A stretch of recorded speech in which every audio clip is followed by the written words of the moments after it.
ng GMA News.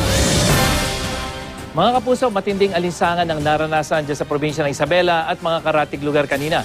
Ayon sa Pag-asa, 37.7 degrees Celsius yung temperatura dyan sa may Itiague, pero dahil sa relative humidity na 49%, nasa 47 degrees Celsius yung nadama o yung pong init factor.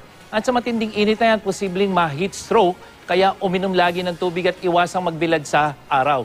At sa Metro Manila, 10 araw na tayong nakararanas ng mas mataas na normal na temperatura. Mula po yan noong May 11, nasa 36 degrees Celsius yung temperatura dyan sa Science Garden at pinakamataas na nga riyan noong Lunes na 36.6 degrees Celsius. Ang normal na temperatura kasi para sa buwan ng Mayo ay 34.7 degrees Celsius lamang. Kaya ngayong araw, 35.6 ang temperatura pero nasa 44 degrees Celsius yung katumbas na init factor nito.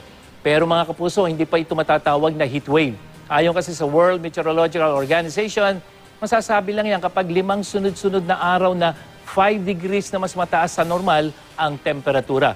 Bukas, magiging maalisangan pa rin sa Luzon, lalong-lalo na dyan sa Central Section. Posible naman ang mahinang ulan sa Northern Section. At sa Metro Manila, nasa 40 degrees Celsius pa rin ang ating init factor, lalo na sa hapon at sa gabi, mas posibleng umulan o magkaroon ng thunderstorm.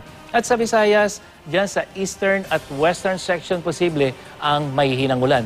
Habang sa Mindanao, hanggang katamtamang ulan ang maranasan, lalong-lalo na dito sa may Western Section.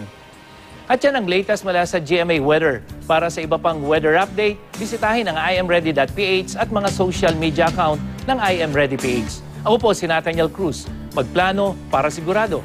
I am ready. Serbisyong totoo ng GMA News.